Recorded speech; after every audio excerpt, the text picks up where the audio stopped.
Hello बच्चों, स्वागत है आप सभी का आपके अपने चैनल गॉड क्लासेस पर। गॉड क्लासेस यानी मैथ्स भी एंड मस्ती भी। तो आई होप आप लोगों को जो इंटीग्रेशन की सीरीज़ है वो पसंद आ रही होगी और इंटीग्रल्स आप समझ पा रहे होंगे कि किस तरीके से हमें इंटीग्रेट करना है। इंटीग्रेशन में प्रॉब्लम होती है, सबसे ज़्यादा प्रॉब्लम होती है कि हाउ टू स्टार्ट। और मैं कोशिश कर रहा हूँ कि आप लोगों को इस तरीके से मैं बताऊँ कि आप आइडेंटिफाई कर सको कि किस तरह से आपको स्टार्ट करना है। तो आज की जो क्लास है उसमें हम करने वाले हैं प्रॉपर्टीज़ ऑफ डेफिनेट इंटीग्रल। इसके जो और प्रूफ थे, हमने प्रॉपर्टीज़ के प्रूफ अगर आपने नहीं करे हैं तो ज़रूर आप कर लीजिए। आई बटन में मैं आपको लिंक दे रहा हूँ, प्रॉपर्टीज़ के प्रूफ समझ लीजिए। आपके एग्जाम में नहीं आएंगे, बिल्कुल भी नहीं आएंगे एग्जाम में, कोई एग्जाम के हिसाब से आपको नहीं करना, लेकिन कंसेप्ट के लिए समझना है। ठीक है, कंसेप्ट आप समझेंगे तो आपको क्वेश्चंस करने में आसानी रहेगी। इसलिए विद प्रूफ समझो कि प्रॉपर्टी कौन सी किस तरीके से प्रूव होती है। अब जब उसको प्रॉपर्टीज़ को प्रूव करेंगे तो प्रॉपर्टीज़ आपको याद होनी चाहिए, क्योंकि अब मैं यहाँ पर प्रॉपर्टीज़ नहीं लिखूंगा, अब मैं सिर्फ आपको ये बताऊंगा कि कौन सी प्रॉपर्टी लग रही है। और वो प्रॉपर्टी आपको याद होगी तो डेफिनेटली क्वेश्चन समझ में आ जाएगा। प्रॉपर्टी याद नहीं होगी तो क्वेश्चन आपको बिल्कुल भी समझ में नहीं आएगा। इसलिए कोशिश करें कि ये जो उससे पिछला वाला वीडियोज़ है उसकी प्रॉपर्टीज़ वहाँ पर देख लें, समझ लें। ठीक है, कंसेप्ट समझ लें और साथ साथ प्रॉपर्टीज़ को लर्न कर लें। P0 कौन सी प्रॉपर्टी है, P1 P2 P3 P4 P5 P6 P7 P8। ठीक है, प्रोसेसर नहीं है, ये प्रॉपर्टीज़ हैं। तो टोटल मिलाकर 7 मतलब P7 तक है, टोटल मिलाकर 8 प्रॉपर्टीज़ है, क्योंकि 0 से स्टार्ट होती है। तो सारी प्रॉपर्टी ऑन टिप्स आपको याद होंगी तो क्वेश्चन आप बड़े आराम से करेंगे, बड़े प्यार से क्वेश्चन सारे आपके निकलते जाएंगे। क्वेश्चन हम करना स्टार्ट करते हैं और आप देखते भी जाएंगे कि अगर प्रॉपर्टी याद है तो बड़े आराम से आप कर रहे हो। देखिए, जो क्वेश्चन पहला यहाँ पर मॉड वाला क्वेश्चन आया, अगर मॉड वाला क्वेश्चन यहाँ भी मॉड है, यहाँ भी मॉड है, यहाँ भी मॉड है, यहाँ भी मॉड है, यहाँ भी मॉड है, तो जहाँ जहाँ मॉड है वहाँ पर आपको प्रॉपर्टी यूज़ करनी है P2। अब P2 प्रॉपर्टी क्या होती है, जब हम एक लिमिट को 2 लिमिट में ब्रेक कर देते हैं। ठीक है, याद है ना, P2 में क्या था, A2B fx dx को हम कैसे कर रहे थे, A2C fx dx प्लस में C2B fx dx। अब ये A B C क्या है, ये सब प्रॉपर्टी याद है तो समझ में आ गया होगा। नहीं याद है तो वापस चले जाओ, वीडियो छोड़ दो यहाँ पर। ठीक है, कोई फ़ायदा नहीं होगा आगे देखने का। अब यहाँ पर हमें इस प्रॉपर्टी को यूज़ करना है P2 को, तो हमें जो लिमिट यहाँ पर दी हुई है उस लिमिट के बीच में एक वैल्यू यहाँ पर लेनी है -1 से 1 के बीच में।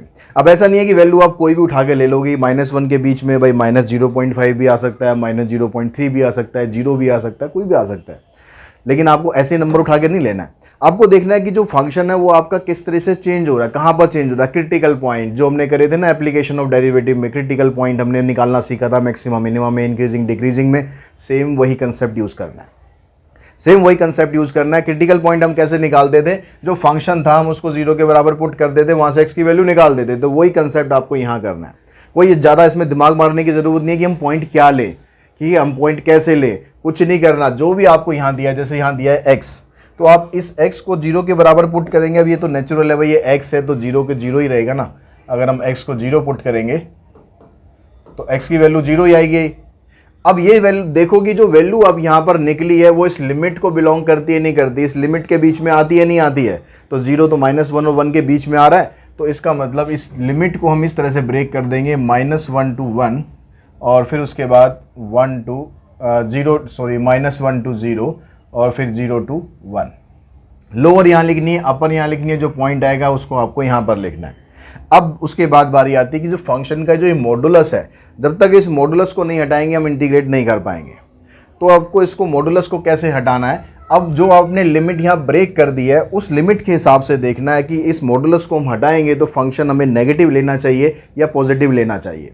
तो उसके लिए हम कैसे देखेंगे भाई, -1 से 0 के बीच में कोई भी एक वैल्यू ले लो, कोई भी एक वैल्यू ले लो। जैसे -0.3 आ गया, इसके बीच में ही आएगा।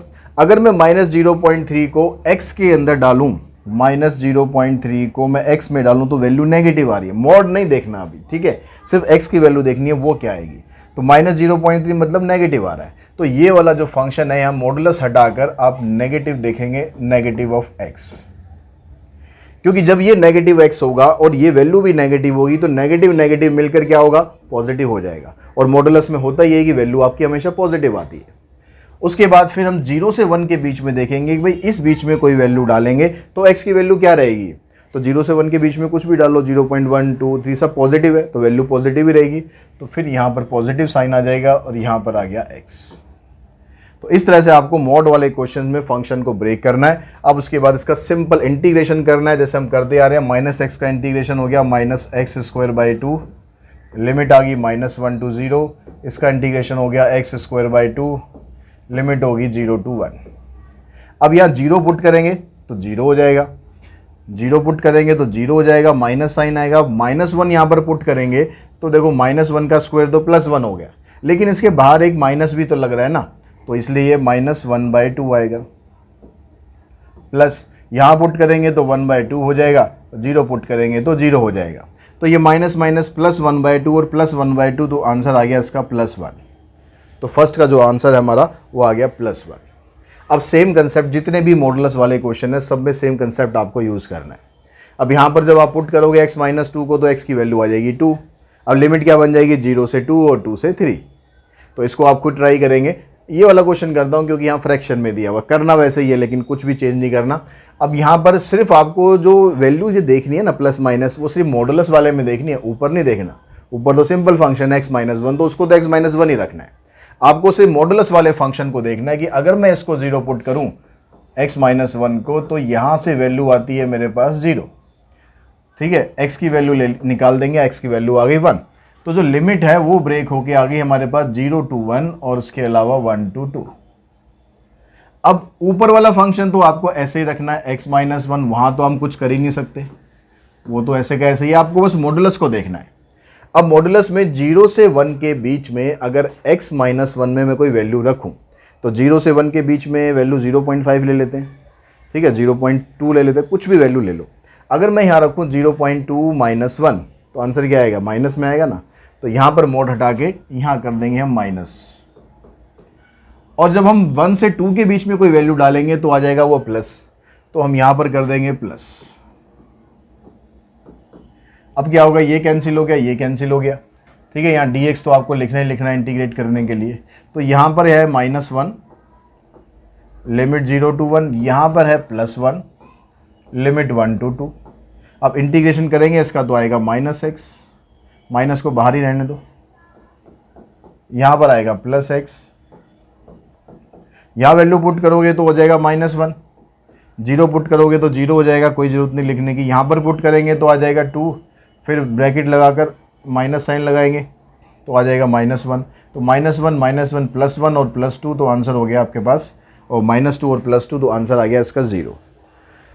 अब सेम कंसेप्ट आप यहाँ पर भी यूज़ करेंगे। तो यहाँ पर क्या x + 2 है, तो अब यहाँ पर आप x + 2 को पुट कर लो 0। तो जब हम x + 2 को 0 पुट करेंगे तो उससे हमारे पास जो वैल्यू आएगी x की वो आ जाएगी -2। पर वैल्यू हमेशा ध्यान रखना कि वैल्यू जो है वो लिमिट के बीच में होनी चाहिए। अब -2 -1 और +1 के बीच में आ रहा है क्या, आ रहा है क्या, नहीं आ रहा ना। तो -1 और +1 के बीच में -2 नहीं आ रहा, तो आपको लिमिट को इसको नहीं लेना है, यानी लिमिट हमारी यही रहेगी, एक ही लिमिट रहेगी -1 to +1। अब आपको ये देख लेना है कि भाई इन दोनों के बीच में अगर कोई वैल्यू पुट करेंगे तो ये जो मॉडुलस वाला जो पार्ट है इसका साइन क्या आएगा। तो -1 और +1 के बीच में अगर मैं वैल्यू ले लूँ 0 आ जाएगी, तो 0 को मैं यहाँ डालूँ 0 + 2, तो प्लस में ही आएगा, तो हम इसको रखेंगे प्लस में, इसमें माइनस वाला पोर्शन नहीं आएगा। अब ये हो गया हमारा कैंसिल, यहाँ पर आ गया 1, ठीक है। 1 का इंटीग्रेशन करेंगे तो आ जाएगा x, लिमिट आ गई 1 to -1। पहले हमने ये 1 पुट किया, माइनस साइन लगाया, फिर -1 पुट किया, तो भाई ये प्लस हो गया, तो आंसर आ गया आपका +2। इसी तरह से आपको 5th पार्ट करना है और 6th पार्ट पे चलते हैं। अब यहाँ पर ये जो ब्रैकेट इसने दे दी, ये ब्रैकेट किस काम के लिए दी है, ये ब्रैकेट इसने दी है ग्रेटेस्ट इंटीजर फंक्शन के लिए। अभी ग्रेटेस्ट इंटीजर फंक्शन क्या होता है, बहुत ज़्यादा इसके बारे में आप लोगों ने नहीं पढ़ा होगा। ग्रेटेस्ट इंटीजर फंक्शन एक ऐसा फंक्शन होता है जिसमें आप कोई भी वैल्यू डालोगे तो उसका आंसर क्या आएगा, उस वैल्यू से पहले जो भी इंटीजर पड़ता है वो आंसर होगा। फॉर एग्जांपल, अगर मैं यहाँ पर ग्रेटेस्ट इंटीजर ऑफ वैल्यू 1 लूँगा तो भी आंसर 1 आएगा, और ग्रेटेस्ट इंटीजर वैल्यू 1.1 लूँगा तो भी आंसर 1 आएगा, और ग्रेटेस्ट इंटीजर 1.9 लूँगा तो भी आंसर 1 आएगा। ये तो इंटीजर है ही, ये तो 1 ही रहेगा, ठीक है। ये है 1.1, तो 1.1 से पहले नंबर लाइन पर जो इंटीजर आ रहा है वो 1 होगा, 1.9 से पहले जो इंटीजर आ रहा है वो भी 1 ही होगा। तो इसमें आपको क्लोजेड वैल्यू नहीं देखनी कि किसके क्लोज है, इसमें आपको देखना है कि आपका जो इंटीजर आएगा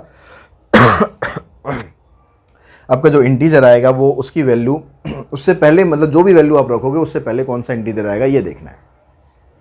तो यहाँ पर अगर हम 0 से 3 लेते हैं, अब ये जो नंबर लाइन हम बनाएंगे अगर 0 से 3 के लिए, तो उसमें आपके पास इसके बीच में कितने इंटीजर आ गए, 0, 1, 2 और 3।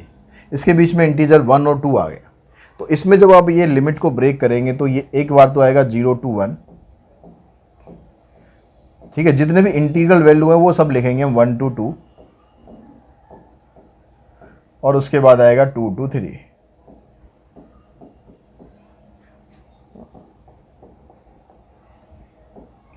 इस तरह से इस फंक्शन को हमने 3 पार्ट्स में तोड़ दिया। अब ये जो इसका इंटीग्रल ग्रेटेस्ट इंटीजर फंक्शन का ये जो साइन है ना, ये हटाना है। अब ये हटा के हमें देखना है कि इसकी वैल्यू क्या आएगी, क्योंकि जब तक ये नहीं हटेगा इंटीग्रेशन नहीं होगा। अब इसको हटाने के लिए हम क्या कर सकते हैं, इसको हटाने के लिए हम देखते हैं कि भाई 0 से 1 के बीच में अगर हम कोई वैल्यू डालें इसमें, तो आंसर क्या आएगा। तो जो भी आप वैल्यू डालोगे, चाहे 0.1 डालो, 0.2 डालो, 0.3 डालो, उसका आंसर 0 ही आएगा, क्योंकि जो ग्रेट इंटीजर है उनसे पहले वो 0 ही पड़ेगा ना। तो इसका आंसर आएगा 0। मतलब हम यहाँ लिखेंगे लिमिट 0 to 1 है, और ये ख़त्म होके इसकी जगह आएगा 0। ऐसे ही हम यहाँ पर देखेंगे 1 और 2 के बीच में कोई वैल्यू डालोगे तो ग्रेटेस्ट इंटीजर वैल्यू उसकी आएगी 1, और ऐसे हम यहाँ पर करेंगे, यहाँ पर ग्रेटेस्ट इंटीजर वैल्यू आ जाएगी 2। तो यह ग्रेटेस्ट इंटीजर खत्म हो गया, उसकी जगह हमने वो वैल्यू डाल दी जो वैल्यू आएगी। अब इसको हम इंटीग्रेट करते हैं, तो 0 का इंटीग्रेशन तो 0 ही रहेगा, यहाँ तो कुछ करने की ज़रूरत नहीं है। 1 का इंटीग्रेशन x, लिमिट आ जाएगी 1 to 2। ये ग्रेटेस्ट इंटीजर नहीं है, ठीक है, ब्रैकेट है नॉर्मल उसके लिए, इंटीजर उसके लिए लिमिट लगाने के लिए। और 2 का इंटीग्रल आ जाएगा 2x। अब यहाँ लिमिट लगाएंगे तो आएगा 2 - 1, इधर लगाएंगे 3 2 6 -2 2 4, 6 + 2 8, 8 - 5, आंसर आ जाएगा 3। तो जो फर्स्ट का 6 पार्ट है उसका आंसर आ जाएगा 3। इसी तरीके से आपको ज़्यादातर क्वेश्चंस करने हैं। अगला क्वेश्चन की अगर हम बात करें क्वेश्चन नंबर 2 की, तो वहाँ पर ये देखो मॉडुलस वाला अभी हमने किया, उसी टाइप से क्वेश्चन है, ठीक है। ये वाला भी इसी टाइप से क्वेश्चन है, ये वाला भी इसी टाइप से, लेकिन यहाँ पर 1.5 आ रहा है, तो ये वाला हम कर लेते हैं। अब यहाँ पर देखिए जो लिमिट, जो इंटीजर है, इंटीजर 0 से लेकर 1.5 तक के बीच में एक इंटीजर आता है 1। तो इसको हम ब्रेक करेंगे 0 से 1 और 1 से, अब हाईएस्ट लिमिट 1.5 ही दे रखी है तो 1.5 ही लेंगे हम, 2 नहीं करना इसको, ठीक है। लिमिट आपको वही दे रखी है तो अलग बात है, नहीं तो अगर आप जब ब्रेक करोगे तो उसमें आपको इंटीजर से लेने हैं। अब 0 से 1 के बीच में कोई भी वैल्यू डालोगे तो 0 ही आएगा, और 1 से लेकर 1.5 तक के बीच में कोई वैल्यू डालोगे तो उसकी ग्रेटेस्ट इंटीजर वैल्यू आएगी 1। अब 0 का इंटीग्रेशन 0 हो जाएगा, इसका करेंगे x आ गया 1.5 1। अब यहाँ 1.5 पुट करेंगे, -1 करेंगे तो आंसर आ जाएगा 0.5। तो सेकंड का जो थर्ड पार्ट है उसका आंसर आया 0.5। क्वेश्चन नंबर 3 पे चलते हैं। अब यहाँ पर थोड़ा सा चेंज हो गया क्वेश्चन, यहाँ पर कोई मोड वोड का चक्कर नहीं है। तो अब यहाँ पर कौन सी प्रॉपर्टी लगेगी, देखो आप लोगों के लिए सबसे ज़्यादा इंपॉर्टेंट प्रॉपर्टी है P2 P3 P4, सबसे ज़्यादा इंपॉर्टेंट प्रॉपर्टी, ये बिल्कुल अच्छे तरीके से याद होनी चाहिए। अगर P2 नहीं लगेगी तो P3 लगेगी या P4 लगेगी, ठीक है। मोस्ट ऑफ द क्वेश्चन में कोई रेयर ही क्वेश्चन आएगा कि कोई और प्रॉपर्टी लगे। अब यहाँ पर कैसे आपको पता लगेगा कि P3 लगानी है, P4 लगानी है। P2 का तो मैंने आपको बताया, या तो ग्रेटेस्ट इंटीजर फंक्शन या मॉडुलस फंक्शन, उसी में लगानी है, और कहीं उसकी ज़रूरत नहीं पड़ेगी। अब यहाँ पर जो लिमिट है आपकी -1 से लेकर +1 तक है, तो इसमें अगर मैं P3 लगाता हूँ प्रॉपर्टी, P3 में क्या था कि जो लोअर लिमिट और अपर लिमिट है उसको प्लस करके उसमें से x को माइनस किया जाता है, ऐसी प्रॉपर्टी थी ना, a to b fx dx। तो इसमें क्या था, ये किसके बराबर थी, x की जगह हम लिखते थे a + b - x। तो इस प्रॉपर्टी को अगर हम यहाँ पर फॉलो करें तो लिमिट हमारी -1 और +1 है, इन दोनों को ऐड करेंगे तो 0 ही आएगा। तो यहाँ पर क्या आ जाएगा, log 2 - x की जगह लिखेंगे हम 0 - x, और नीचे भी आ जाएगा, ये तो पूरा log के अंदर था, ये पूरा log के अंदर है,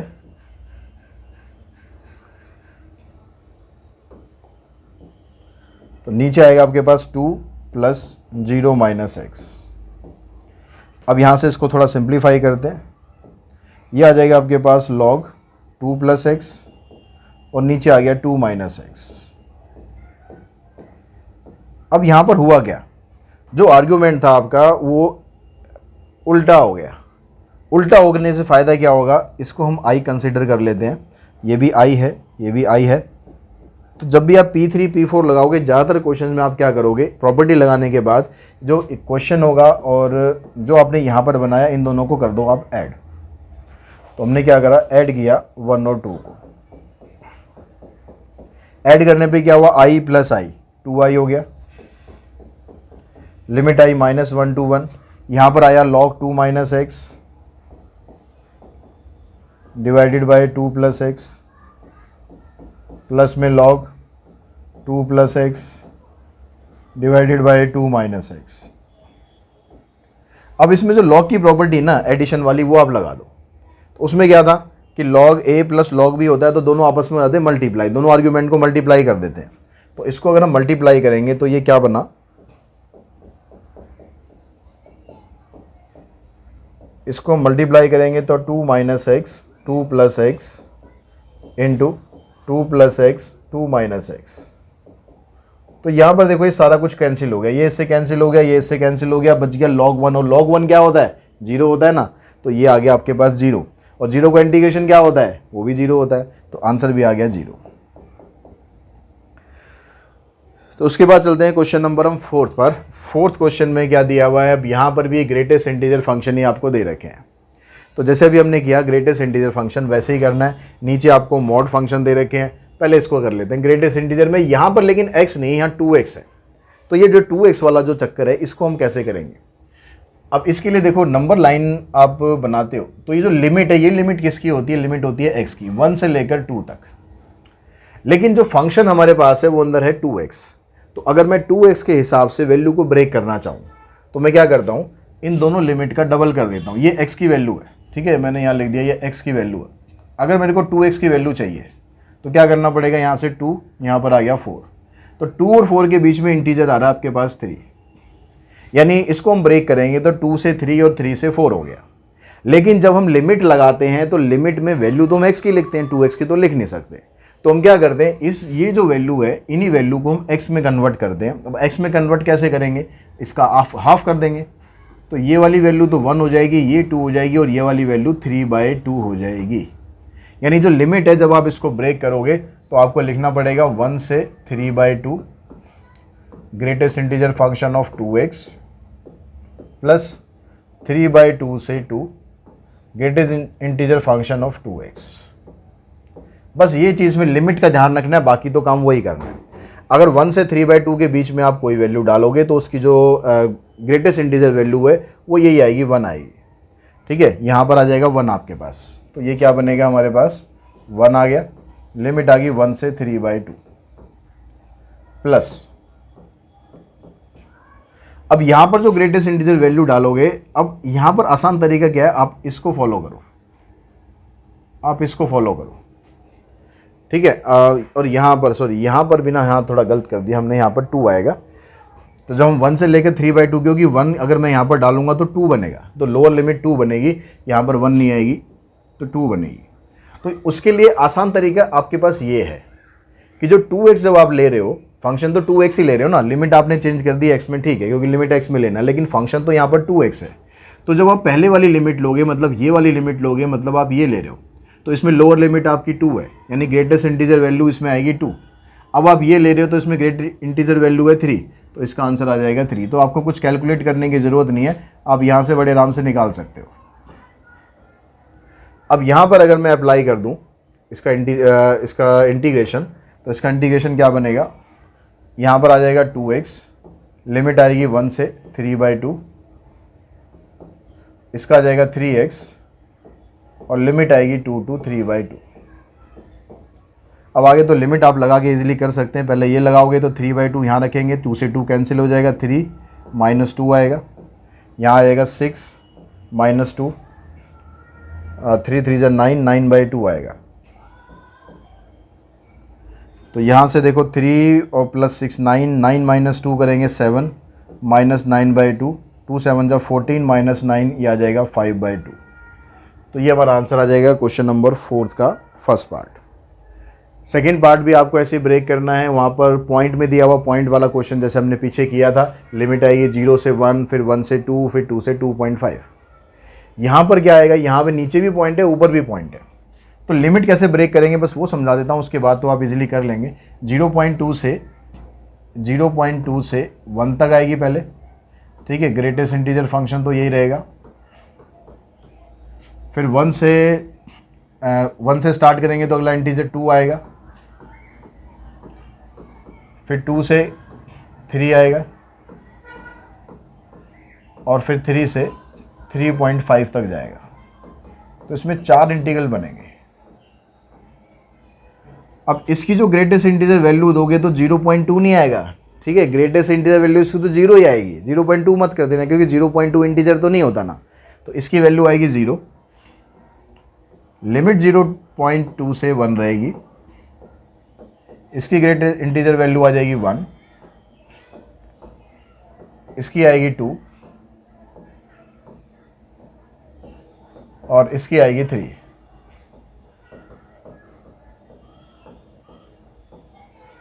ठीक है, अब इसको सिंप्लीफाई करेंगे। इसको सिंप्लीफाई करने के लिए थोड़ी जगह बना लेते हैं, इसको उठा के हम यहाँ रखते हैं अभी। अब यहाँ पर देखो इसका इंटीग्रेट करो, ये तो 0 आ जाएगा, यहाँ पर आप लगाएंगे तो x आ गया, लिमिट आ गई 1 to 2। इसका करते हैं तो आएगा 2x, और इसका करते हैं तो आएगा आपके पास ये तो हमने क्या लिख दिया, 3 लिखना था, यहाँ पर आएगा 3,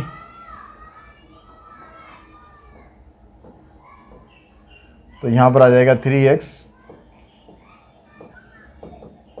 और इसमें यहाँ लिमिट अप्लाई करो तो इधर तो आ जाएगा 2 - 1, इधर आएगा 3 2 6 -4, इधर आ जाएगा 3.5 को यहाँ मल्टीप्लाई करोगे 3 से तो ये आ जाएगा 10.5, और 3 3 9।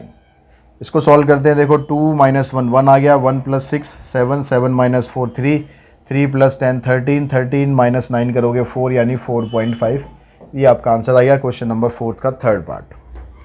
अब उसके बाद बात करते हैं क्वेश्चन नंबर 5 की। क्वेश्चन नंबर 5 हो या क्वेश्चन नंबर 5 का सेकंड पार्ट हो या थर्ड पार्ट हो, तीनों जो मॉडुलस वाले क्वेश्चन अब तक हम करते आ रहे हैं ना वही करने हैं। यहाँ पर x - 1 है, 1 के साथ फिर मॉडुलस है, क्वेश्चन में ऐसे है, यहाँ पर 1 है, ठीक है। तो अब आपको इस क्वेश्चन को करने के लिए कोई अलग कुछ काम नहीं करना, वही काम करना है जो हमने स्टार्टिंग वाले क्वेश्चन में किया था। पुट करना है आपको x - 1 को 0, तो आपके पास क्रिटिकल वैल्यू आ गई 1, तो लिमिट बनेगी 0 to 1 और उसके बाद 1 to 4। जब 0 से 1 के बीच में कोई वैल्यू यहाँ पर डालेंगे, 0.5 0.6 कुछ भी डालोगे तो ये माइनस में आ रहा है तो यहाँ माइनस लगा देंगे, और 1 और 4 के बीच में कोई वैल्यू यहाँ डालोगे तो प्लस में आएगा तो यहाँ पर प्लस लगा देंगे। अब इसको आप इंटीग्रेट करो तो ये आ जाएगा, माइनस तो बाहर ही रखो, x² - x, लिमिट आ गई 0 to 1। यहाँ पर करते हैं तो ये आ जाएगा x² - x, लिमिट आ गई 1 to 4। अब लिमिट अप्लाई करोगे, आप 1 को यहाँ पुट करोगे तो 1/2 आ जाएगा, ब्रैकेट के बाहर माइनस है उसको बाहर ही रखो अभी। यहाँ पर पुट करेंगे तो ये आ गया 1, 0 दोनों में से कहीं भी पुट करोगे 0 ही आएगा तो उसको तो 0 लिख दो। यहाँ पर पुट करते हैं, 4 का स्क्वायर होगा 16, 16/2 हो गया 8, यहाँ पर आ जाएगा 4, फिर माइनस साइन लगाओ। अब 1 पुट करेंगे तो 1/2 - 1, इसको सिंप्लीफाई करते हैं तो यहाँ से -1/2 + 1, इधर से 8 - 4 4 हो गया, -1/2 + 1, ये 1 और ये -1/2 -1/2 मिलकर 1 हो जाएंगे तो ये कैंसिल कर दो आप इससे, 4 + 1 5 आपका आंसर आ गया। तो ये आ गया हमारे पास क्वेश्चन नंबर 5 का फर्स्ट पार्ट। अब इसी तरीके से आपको सेकंड पार्ट करना है और इसी तरीके से थर्ड पार्ट करना है, कोई बिल्कुल अलग नहीं है। पीछे भी हमने मोड वाले किए थे, ये भी कर लिया। अब आगे के क्वेश्चन आप कर सकते हैं, इसमें कोई दिक्कत आपको नहीं आएगी। यहाँ पर भी मोड वाले आ गए, मोड ही मोड भरा पड़ा है, मोड ही मोड भरा पड़ा है, तो यहाँ पर भी कर लेते हैं हम, ये वाला क्वेश्चन कर लेते हैं। अब इसमें यहाँ पर पुट करो 2x - 1 = 0, तो यहाँ से x की वैल्यू निकालोगे आएगी 1/2, तो लिमिट बन गई 0 से 1/2 और 1/2 से 1। अब आप यहाँ पर 0 से 1/2 के बीच में, 1/2 मतलब 0.5 ही हो गया, तो 0 से 0.5 के बीच में कोई वैल्यू ले लेते हैं 0.4। 0.4 यहाँ पर पुट करा मैंने, 2 × 0.4 आ गया 0.8। अब 0.8 में से -1 करोगे तो नेगेटिव ही आएगा ना, तो यानी ये आएगा आपके पास माइनस। उसके बाद इसके बीच में कोई वैल्यू आप यहाँ पर डाल के देखोगे तो आ जाएगा प्लस।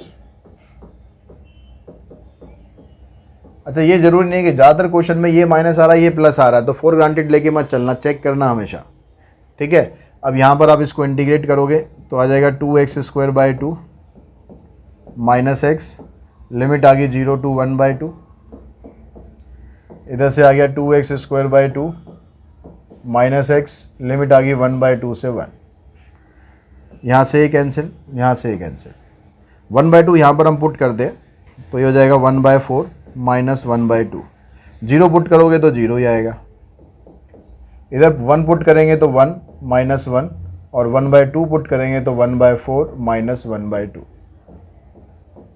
ब्रैकेट खोलोगे तो ये -1/4 हुआ, ये प्लस 1/2, इधर से ये कैंसिल, -1/4 आएगा ये, और प्लस 1/2, -1/4 माइनस 1/4 दोनों ऐड होके बन जाएंगे 1/2, तो ये दोनों मिलकर एक 1/2 से कट जाएंगे, आंसर आ जाएगा हमारा 1/2। तो 6 का जो फर्स्ट पार्ट है उसका आंसर आ गया 1/2। सेकंड पार्ट ऐसे ही करेंगे, थर्ड पार्ट पे हम चलते हैं, ठीक है। थर्ड पार्ट में करा दूं क्योंकि वहाँ पर स्क्वायर आ रहा है। तो यहाँ पर जब आप पुट करेंगे तो x² - 2x, इसको 0 पुट करा, x कॉमन निकाला, तो यहाँ पर x की दो वैल्यू आ गई, 0 भी आ गई और 2 भी आ गई, तो क्या फ़र्क पड़ रहा है, दो लिमिट बना देते हैं। तो क्वेश्चन क्या बनेगा, 0 से स्टार्ट करेंगे, यार लिमिट, हाँ लिमिट ये देख लेना है कि भाई 0 2 दोनों आ रही है, तो यार दोनों इसको बिलोंग करती है नहीं करती है, तो आप देख रहे हो 0 तो बिलोंग करेगी नहीं, 0 बिलोंग नहीं करेगी तो 0 को छोड़ दो। तो आपको ये वाली वैल्यू नहीं लेनी है, आपको सिर्फ लेनी है 1 से 2 और 2 से 3। जब 1 से 2 आप लेंगे तो आप ये देखो कि आप यहाँ पर वैल्यू पुट करके सॉल्व करोगे, उससे बेटर है कि आप यहाँ फैक्टर में पुट कर दो। उससे आपको, हमें यहाँ क्या पता लगाना, हमें सॉल्व तो नहीं करना ना, हमें तो ये पता लगाना है कि साइन क्या है, नेगेटिव या पॉजिटिव। तो 1 से 2 के बीच में मैंने वैल्यू ले ली, मान लो 1.5। 1.5 में यहाँ पर डालता हूँ प्लस आएगा, इस ब्रैकेट में डालता हूँ तो माइनस आएगा, तो प्लस माइनस माइनस, सीधा साइन हमें पता चल गया, तो माइनस आ गया यहाँ पर। अगले में प्लस आएगा क्योंकि 2.5 डालोगे तो ये भी प्लस और ये भी प्लस, तो यहाँ पर आ गया ये x² - 2x प्लस में। अब हम इसको इंटीग्रेट करते हैं तो ये आ गया आपके पास x³ - 2x² 2, लिमिट आ गई 1 to 2। यहाँ पर करते हैं x³ - 2x² 2, लिमिट आ गई 2 to 3। अप्लाई करो लिमिट, तो 2 का क्यूब करेंगे आ जाएगा 8, यहाँ से तो ये कैंसिल, यहाँ आ गया 4, माइनस साइन, 1 अप्लाई करते हैं तो 1/3, और इधर आ जाएगा -1। इधर से आप 3 को यहाँ पुट करोगे तो 3 का क्यूब आ गया 27/3, इधर से फिर ये कैंसिल, 3 का स्क्वायर आ गया 9, फिर 2 पुट करेंगे तो 8/3 -4। अब यहाँ जो ब्रैकेट है ना, इस ब्रैकेट को खोलो पहले, -8/3 + 4, ये माइनस और ये माइनस मिलकर बन गए प्लस, तो 1/3 एज इट इज़ रहेगा, और -1। इधर से आ गया आपके पास ये 9 -9, इसकी ब्रैकेट खोल दी, ये दोनों कैंसिल हो गए, -8/3 -16 हो गया, -16 + 1, तो -15/3, 4 + 4 8, 8 - 1 7, इधर से ये कैंसिल होगा, -5 प्लस में 7, यानी आंसर आ जाएगा 2। तो 6 का जो थर्ड पार्ट है उसका आंसर आ जाएगा 2। तो आज की इस वीडियो में क्वेश्चन नंबर हम 6 तक करते हैं, बाकी के क्वेश्चन जो है नेक्स्ट वीडियो में करेंगे, जिसमें बाकी के क्वेश्चन है 7 से लेकर 11 तक, वो सारे के सारे क्वेश्चन हम नेक्स्ट वीडियो में कंप्लीट करेंगे। आज की इस वीडियो में इतना ही करते हैं। Thanks to all of you.